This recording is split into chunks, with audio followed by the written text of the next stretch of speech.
इमाम अली मकाम आराम से मस्जिद नबी में बैठे थे। जमाना पूरी दुनिया से जाता था, हाथ चूमता था, कदमों में बैठता था। इतने बड़ी अजमत वाली भी कुछ शख्सियत होगी जिसके रगों में रसूलुल्लाह का खून दौड़ता है, जिसे हुजूर अपनी जुबान मुबारक इस तरह वो चूसा करते थे जैसे अरब के लोग प्यास के आलम में खजूर चूसा करते थे। इतना बड़ा भी कुछ शख्स था, लेकिन जब दीन पे कड़ा वक्त आया तो हुसैन ने मस्जिद की खिताबत नहीं बचाई, आस्ताना नहीं बचाया। इमाम अली मकाम ने कहा कूफा लुटता है तो लुटता रहे, दमिश्क में फसाद होता है तो होता रहे, वो मुल्क के शाम की बच्चियां रो रही हैं तो रोती रहें कि हम पे यजीद काबज हो गया, मेरी मस्जिद आबाद है, काफी है ना। इमाम हुसैन निकले और निकल के कहने लगे जन्नतुल बकी वाली जगह पे खड़े होके, या रसूल अल्लाह मैं जा रहा हूं, मैं जा रहा हूं और आपके लिए जा रहा हूं, इसलिए कि मुझे उस शाम को बचाना है जिस शाम में रसूलुल्लाह का कलमा पढ़ने वाले लोग बसते हैं। मुझे कूफा, दमिश्क, मिस्र के लोगों को बचाना है। नाना तेरे करम के खजीने की खैर हो, मैं जा रहा हूं तेरे मदीने की खैर हो। निकल खड़े हुए इमाम अली मकाम, मैदान में निकले। किसके खिलाफ? बोले कौन था? यजीद मुसलमान था। उस वक्त तक तो सबने मुसलमान लिखा है, जिसने काफिर का शहादत इमाम हुसैन के बाद का। जुर्म क्या था? मेरी गर्दन झुक जाती है जब मैं ये बात करता हूं, ईमानदारी से कह रहा हूं, जोश खिताबत नहीं, मेरी गर्दन झुकती है जब मैं ये लफ्ज अदा करता हूं। इमाम अली मकाम उस शख्स के खिलाफ निकले। सारे खुतबे इमाम हुसैन के पढ़ के देखो। इमाम हुसैन ने फरमाया यजीद शराबी है। शराबी मुसलमानों का हुक्मरान हो सकता? आप ना बोलें बेशक, पर बात तो सच्ची है ना। इमाम हुसैन ने फरमाया शराबी को वोट दिया जा सकता? फरमाया रंडियों का नाच देखता है जो मुजरे देखे, जो रंडियों के नाच देखे वो मुसलमानों का हुक्मरान हो सकता? इमाम हुसैन मैदान में निकले और 18 साल के अली अकबर से लेकर 6 महीने का अली असगर दे दिया, लेकिन शराबी को बर्दाश्त, बेहया को बर्दाश्त तू मैं कैसे करते? दोस्ती कातल से भी, मकतूल से याराना भी, अपनी जेब से फ्लेक्सें छिपवा के जालिमों, जाबरों, बदमाशों को वोट देते हो। इमाम हुसैन को तेरी देग की जरूरत है जो तू 10 मुहर्रम पे पकाता है, चावलों की जरूरत है जो तूने 9 मुहर्रम को पकाए। उनको उस बिरयानी की आदत थी जो तूने पकाई है। मेरे घर में फलां MNA MPA साहब आ गए थे, इमाम हुसैन के घर के अंदर यजीद ने पैगाम भेजा। उसने कहा जैसे कहोगे कर लूंगा, जितने पैसे कहोगे दे दूंगा, जितनी मस्जिदें कहोगे बनवा दूंगा, जितने इदारे कहोगे तामीर हो जाए, मुझे ना छेड़ो। आपने फरमाया ना, मस्जिद मदरसे उस वक्त आबाद रहते हैं जब हुक्मरान सही होते हैं, और जब हुकूमतें गलत होती हैं तो फिर मसाजिद आबाद, फिर मदारस की आबादकारी हो ही नहीं सकती। मैं दीन में नया रखना खोल दूं? इमाम अली मकाम खड़े हुए, पर मैं क्या करूं? हुकूमत क्या करूं? हुकूमत से क्या कहूं? अगर मेरी मिल्लत के अपने जवान के मोबाइल में रंडियों का नाच हो तो 10 मुहर्रम को तो इमाम हुसैन करबला में तड़प जाते होंगे। अगर 9-10 मुहर्रम को जो निकला इमाम अली मकाम की बात करने के लिए, वो नौजवान अगर सिगरेट का, शराब का, बदमाशी का आदी हो तो हजरत अली असगर कहेंगे ना मेरी कुर्बानी का क्या बना? वो तो निकले थे उरियानी और फाशी के खिलाफ। और अगर मिल्लत का जवान रोज चौक में खड़े होकर लड़कियों को ताड़ता हो तो हजरत अली अकबर तो अपनी कब्र में रोते होंगे कि ये इस कौम के लिए जान दे दी जो आज यजीदी तरीकों पे अमल कर रही है, जो सारी रात गंद देख के सोती है, जो सारी रात बेहयाई, फाशी और उरियानी में लगी रहती है। इन लोगों के लिए जान दे दी। इतना जुल्म उन शहीदों के साथ, और 10 मुहर्रम को देग पका के कहता है मैं इमाम हुसैन का मानने वाला हूं, मैं इमाम अली मकाम से प्यार करने वाला हूं। ना भाई ना, दो रंगी छोड़ के या करंग हो जा, सरासर मोम हो जा या संग हो जा, उम्मत मुस्लिमा को बेदार होना पड़ेगा। इमाम अली मकाम मैदान में निकले, डट के निकले, और इमाम ने फरमाया मैदान में निकल कर कि मेरा वतन मदीना है, मेरा वतन मदीना है, पर मदीना बाद में, रसूलुल्लाह का दीन पहले। तू पाकिस्तान की बात करता है। इमाम अली मकाम ने फरमाया मदीने की शरीयत बाद में, रसूलुल्लाह का दीन पहले, और तेरे तो बच्चे आम से हैं।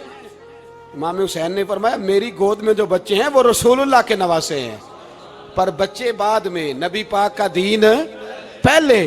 आपने फरमाया तेरी बेटी बड़ी बावकार होगी, उसकी बड़ी इज्जत है, तू कहता है बेटी की वजह से ब्लैकमेल हो गया।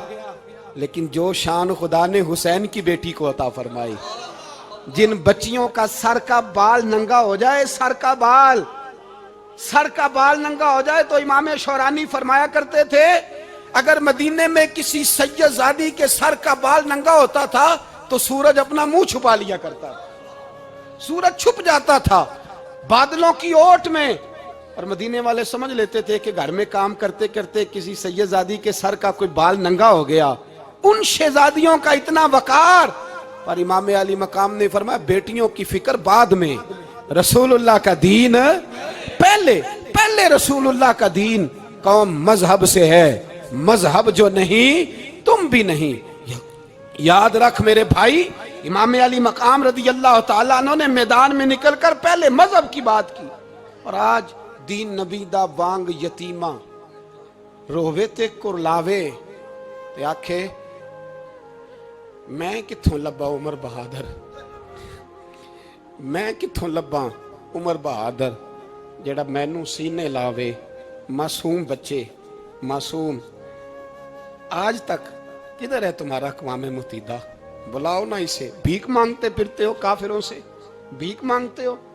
बच्चा शाम को घर ना आए तो माँ दरवाजे पे नजर लगा कहती बेटे टाइम पे आ जाया कर, मुझे नींद नहीं आती।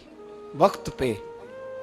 बर्मा की उस माँ से भी जाके पूछो जिसका बच्चा पलट के आए कोई नहीं, आया ही नहीं, उससे भी पूछो। बच्चे ने आधी रात को रोटी मांग ली तो फालज ज़्यादा माँ, उसको फालज था, वो रेंगती हुई उठी और उसने अपने लाल को रोटी पका के दी। बाप कहता रहा चल छोड़, सो जा बेटे तेरी अम्मा। उसने कहा नहीं मुझे नींद नहीं आती, बेटा भूखा है। उस माँ से भी कभी पूछ, उस माँ से जो बांग्लादेश के खेमे में बैठी है। तो बीबीसी लंदन का रिपोर्टर कहता है कि तेरी ख्वाहिश क्या है? कहती कोई भी नहीं, चलो 2 दिन के बाद ही सही मेरे बेटे को एक रोटी दे जाया करो। रोटी मांगता है मुझसे, मैं किधर से लाऊं? ये लवारस कौम है, मैं हुक्मरान से जाके बात करूं? जब मेरा अपना नमाजी मुसलमान कहता है पहले पाकिस्तान के बच्चे तो पाल लो। मेरे भाई तुझे खबर ही नहीं, ये तो जाना तू कभी गुंबद खजरा पे। तो मेरे मुस्तफ़ा ने फरमाया मन अज़ा मुस्लिम फ़क़द अज़ानी, फरमाया जब मेरा मुसलमान तकलीफ में होता है तो मैं गुंबद में तकलीफ में होता हूँ। मुझे दर्द होता है, मुझे अजियत होती है। पूछ जाके महबूब पाक से, मेरे अजीज किसी को गम ही नहीं इन लोगों का, किसी को परवाह ही नहीं, कुछ सोचता ही नहीं इनके बारे में। मैं अपने घर में मस्त हूँ, आप अपने घर में मस्त हैं। मेरे रसूलुल्लाह की उम्मत लुट गई सारी, जगह जगह तबाही। 1 इंच धरती पर जमीन ऐसी नहीं जो काफर की हो और खून बहता हो। एक रेमंड डेविस अमरीकी कुत्ता यहाँ बंद था मुसलमानों के कत्ल में। उन्हें अपनी कौम की इतनी फिक्र थी, वो रातों रात छुड़ा के ले गए। लेकिन मेरी और तेरी बहन आफिया सिद्दीकिया सालों से बंद है। तड़प के पूछा है मुसलमानों ने कि उसकी गलती तो बताओ, उसका कसूर नहीं पर वो बंद है। कोई नहीं बात करने वाला, कोई नहीं। मस्जिद जाने, जुमा तो पढ़ाना है, उसमें गर्ज नहीं। दर्द है कि नहीं क्या, उसमें तो इतना पता है 1 घंटे तकरीर है करनी है। पीर साहब सुबह से शाम तक तावीज़ लिखते, सियासतदान सुबह से शाम तक जनाजा भी तब पड़ता है कि मुझे वोट मिलेंगे। ताजर कहता है बस दुकान चलनी चाहिए, मर जाए मेरी तरफ से सारी दुनिया, बस करो, इस खौल से बाहर निकलो। ए नौजवान मुस्लिम, कभी ये तदब्बुर भी किया तूने, वो कौन सा गर्दू है जिसका है तू एक टूटा हुआ तारा? तूने सोचा ही नहीं कभी, तुझे कभी खबर ही नहीं हुई कि ये किस कदर बड़ा काम था? मेरे रसूल पाक सल्लल्लाहु अलैहि वसल्लम के गुलामों जागो। जाऊं हजरत साद बिन नबी वकास के पास, कादसिया की जंग हो रही थी, काफर बुला रहा था, आओ अगर कोई है तो आओ, आओ मुकाबले में। हजरत साद बिन नबी वकास ने घोड़े दौड़ा दिए। दश्त तो दश्त हैं, सहरा भी न छोड़े हमने, बहरे जुल्मात में दौड़ा दिए घोड़े हमने। हजरत साद बिन नबी वकास ने घोड़े दौड़ाए, आगे दरिया आ गया, कोई पुल नहीं, कोई शय नहीं। इस्लाम की इज्जत का सवाल है। हजरत साद बिन नबी वकास ने हाथ उठाए और कहा, अल्लाह, अगर तू मूसा की नाफरमान कौम को रास्ता दे सकता है तो तू हमारे दिलों को जानता है, हम तो अपने रसूल के फरमाबरदार गुलाम है। आना मेहरबानी कर कि अगर तूने दिले मुस्लिम की दिल जोई नहीं तो हमें ताना देंगे बुत के मुस्लिम का खुदा कोई नहीं। कहा, अल्लाह मेहरबानी फरमा, अगर तू हजरत वैस फरकना बिकुमुल बहरा फान जईनाकुम व अगरकना आला फिरौन, अगर तू हजरत मूसा की कौम के लिए दरिया फाड़ सकता है तो हम तो नबी पाक के गुलाम है। सहाबा कहते हैं जनाब साद ने दुआ मांगी तो दरिया ने रास्ता अता फरमा दिया। यार तू दुआ भी नहीं मांगता। हुजूर ने फरमाया, दुआ सलाहुल मोमिन, दुआ मोमिन का हथियार है, तूने ये भी छोड़ दिया है। अब तू बातें करके, तबसरे करके, टीवी देख के, अपनी राय कायम करके, कमेंट्स करके सो जाता है, ये भी सोता खुश्क हो गया। तू दुआ तक नहीं मांगता। फरमाते हैं दुआ मांगी तो दरिया ने रास्ता दिया, और जब उस किनारे निकले तो हजरत साद कहने लगे, किसी की कोई शय तो नहीं रह गई दरिया में, कोई चीज तो नहीं रह गई। एक सहाबी कहने लगे, प्याला रह गया है। तो हजरत साद फरमाने लगे, ओ दरिया, हमारा प्याला वापस नहीं कर देता? तो कहते हैं, एक लहर आई तो प्याला भी बाहर फेंक गई। ओ भाई, हम उसी रसूल का कलमा पढ़ते हैं जिनका हजरत साद बिन नबी वकास ने कलमा पढ़ा था।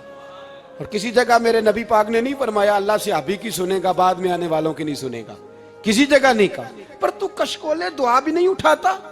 मुसीबत में भी अब याद खुदा हमको नहीं आती, दुआ मुंह से ना निकली, जेबों से अर्जियां निकली, तू ये काम भी नहीं करता।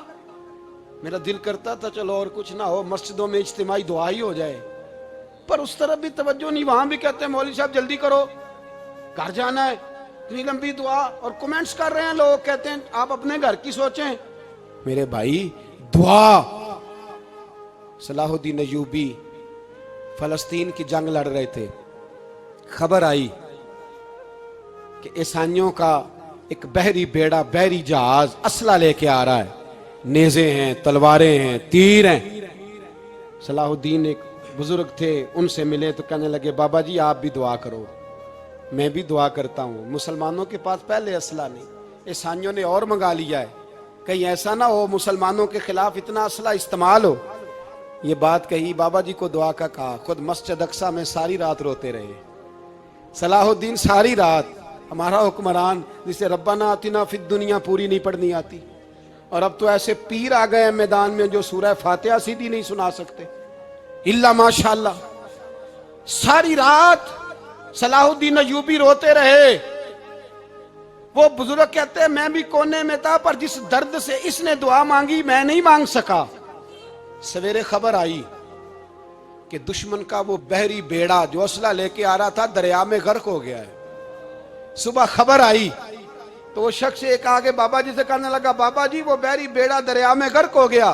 तो बाबा जी रो पड़े, कहने लगे दरिया में गर्क नहीं हुआ, सलाहुद्दीन अय्यूबी के आंसुओं में गर्क हो गया है, इसके आंसुओं में गर्क हो गया है, इसने रब से दुआ ही ऐसी मांगी, इसके आंसुओं में। तू दुआ भी नहीं मांगता मेरे भाई मुसलमानों के लिए, तू दुआ भी नहीं मांगता। इमाम हुसैन मैदान करबला में थे, एक रावी कहता है 3 दिन पानी बंद रहा है, रोटी बंद रही है, पर कुरान पाक की तिलावत 1 मिनट के लिए भी बंद नहीं हुई, दुआ और इल्तजा 1 मिनट के लिए भी बंद। हुसैन के खेमे से ये आवाज बार बार आती रही, या अल्लाह इस्तकामत भी दे और सब्र भी अता फरमा। दुआ का रास्ता बंद, तिलावत बंद नहीं हुई, अल्लाह की बारगाह में सजदे बंद नहीं हुए, तू छोड़ गया है, तू दुआ तक नहीं मांगता। दुआ तो इनकलाब बर्पा कर देती है, दुआ तो हालात बदल देती है, दुआ तो तब्दीली ले आती है। कोई बैठा हुआ मुझे दूर दुआ देता है, बस दुआ देता, फकत दुआ देता है। कोई बैठा हुआ मुझे दूर दुआ देता है, मैं डूबता हूं पर समुंदर उछाल देता है। ओ भाई तू दुआ भी छोड़ गया। पहली बात आपकी खिदमत में यह है कि जागे, मुसलमान बने। दूसरा, कुछ नहीं कर सकते तो दुआ तो कर सकते हैं ना, दुआ का रास्ता अपनाएं। और फिर मेरे नबी पाक अलैहिस्सलाम ने 2 बातें फरमाई, कान खोल के सुन लेना। 2 बातें हुजूर ने फरमाया, एक वक्त आएगा कि मेरी उम्मत के खिलाफ काफिर एक दूसरे को आवाज़ें देंगे, आओ मुसलमानों को मारें, आओ मुसलमानों। तो सहाबा ने कहा या रसूलल्लाह क्यों, हम थोड़े हो जाएंगे? फरमाया नहीं, तुम बहुत ज़्यादा होंगे। 56 इस्लामी मुल्क हैं दुनिया में, कितने बोल के बताना है? इतना सा बर्मा है, किसी गैर मुस्लिम का कुत्ता मर जाए तो ये चीख पड़ते हैं, और यहां कहती है अक़वाम मुत्तहिदा कि जी वो हमें दाखिल नहीं होने दे रहे। तो बंद करो फिर सलामती कौंसल, तहलील कर दो, अक़वाम मुत्तहिदा खत्म करो। अगर तुम्हारी को सुनता नहीं तो बनाई क्या है? सिर्फ मुसलमानों को प्रेशराइज करने के लिए।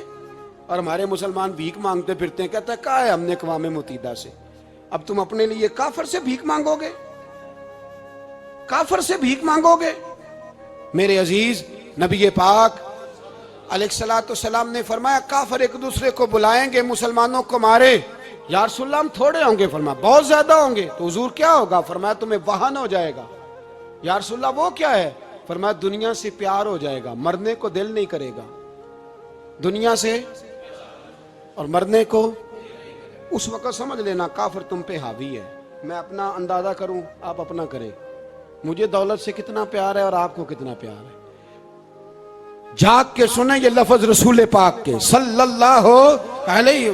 हुजूर ने फरमाया जब तुझे दुनिया से प्यार हो जाए, दौलत से प्यार हो जाए, इक़्तिदार से प्यार हो जाए, और जब तुझे मौत बुरी लगने लगे, तेरा मरने को दिल ना करे, फिर काफिर तेरे ऊपर चढ़ आएगा। आज दौलत ही तो रह गई है, बाकी बचा क्या है? मैं अक्सर कहता हूं शादियां नहीं होती, तिजारतें होती हैं। लड़की वाले कहते हैं कि लड़का जेवर कितना डालेगा, लड़के वाले कहते हैं लड़की जहेज कितना लाएगी। तिजारत, हर जगह दौलत, हर जगह पैसा, हर जगह सरमाया। जहां जिस मुआशरे में तिलावत बिके, नात बिके, तकरीर बिके, उससे ज्यादा और तबाही का मामला क्या होगा? मेरे अजीज, मेरे रसूल पाक अलैहिस्सलाम के सहाबा के करीब दुनियादारी आ सकी